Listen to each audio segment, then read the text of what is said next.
Leon, a tough week. First of all, just talk us through what happened. I woke up in hospital. I was at my mother-in-law's. My seizures come in my sleep, so I stayed up to watch the Tyson Fury fight, and then soon after that is a bit of a blur. I've gone to sleep and then woke up in Liverpool Royal Hospital. So it was a bit of a panic for my wife and some of the family members, but yeah, I'm all better now. So The most obvious question to ask is how scary is it? But from what you've just said there, if it's in your sleep, you know nothing about this whatsoever. no, I know nothing about it. So it's obviously it'd be a bit of a shock to go to sleep and then wake up in somewhere completely different.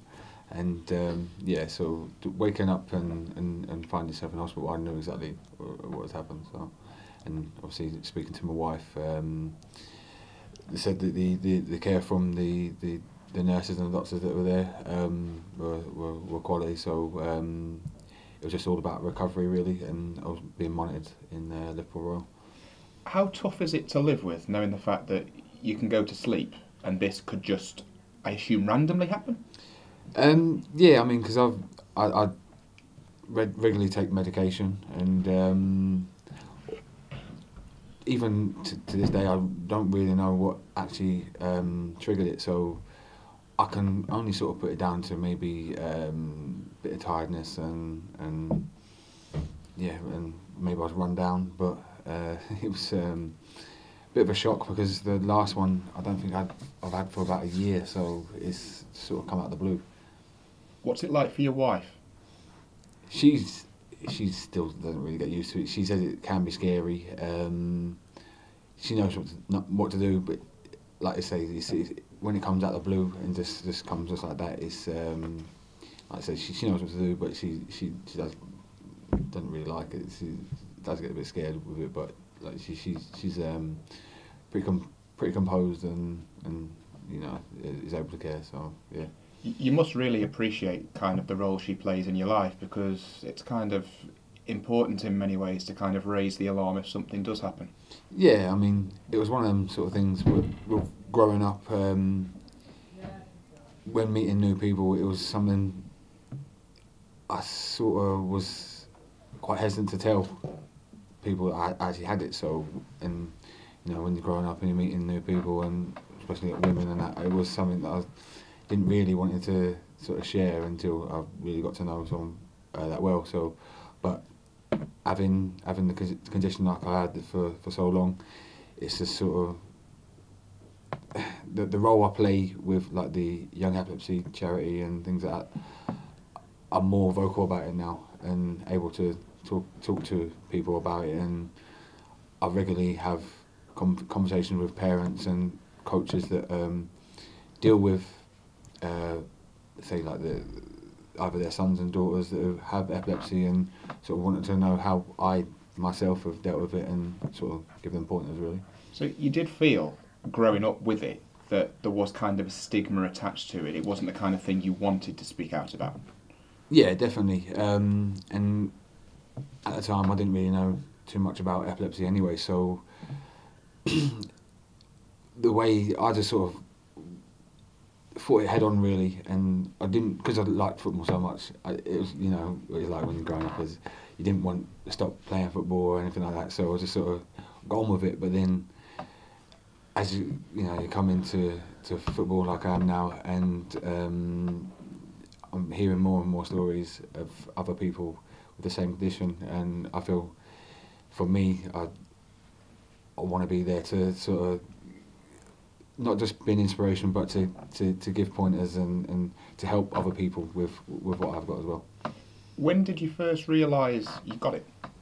I was actually 16 years old, and my first seizure was at football training when I was in non-league, and luckily enough, the coach that I had, his daughter had epilepsy, so when I had my seizure, he actually knew what to do. And so I'm thankful that he was there really.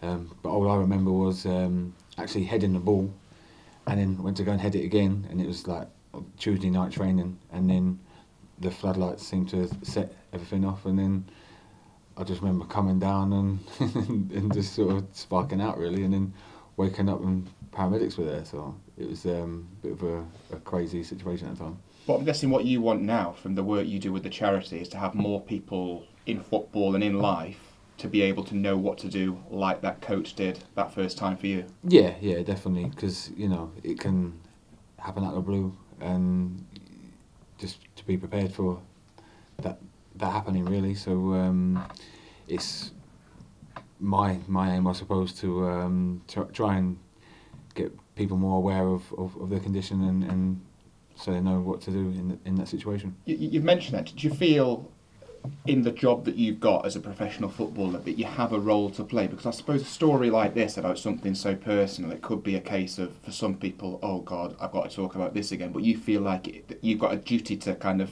spread the word. Oh, definitely.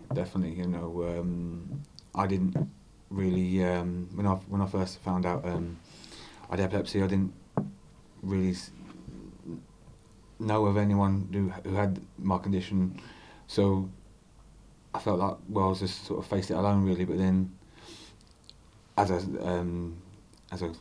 in football at the moment, more and more people are coming out about having the condition, and contacted me and have conversations about it, and it's becoming more of a normal topic to talk about now. And I can tell you're not the kind of person to give yourself a pat on the back, but to achieve what you've done, you must be pleased that it's not held you back. Yeah, it was always an aim to just to play football, and I'm still playing professionally, and it was always one thing I didn't want it to sort of get in the way. I always get asked a question because I came in so late at 24 years old, and it was always a question: was my epilepsy to do with maybe not getting a contract at other clubs?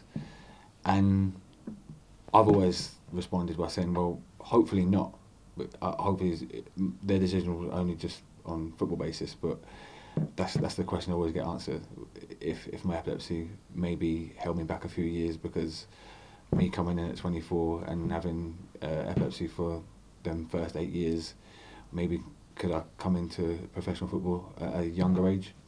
Well, thanks for telling us about that.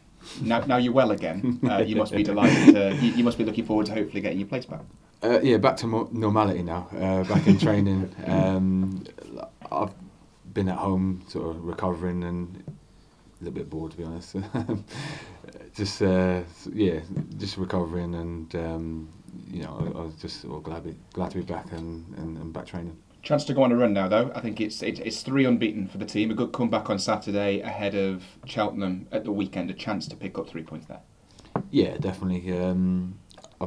Whilst I've been away, I've been having a look at the results and speaking to some of the lads and trying to get a take on the performances and what it's like in the dressing room, and missed it a little. And like I say, I'm glad to be back now, and hopefully we can keep a run going.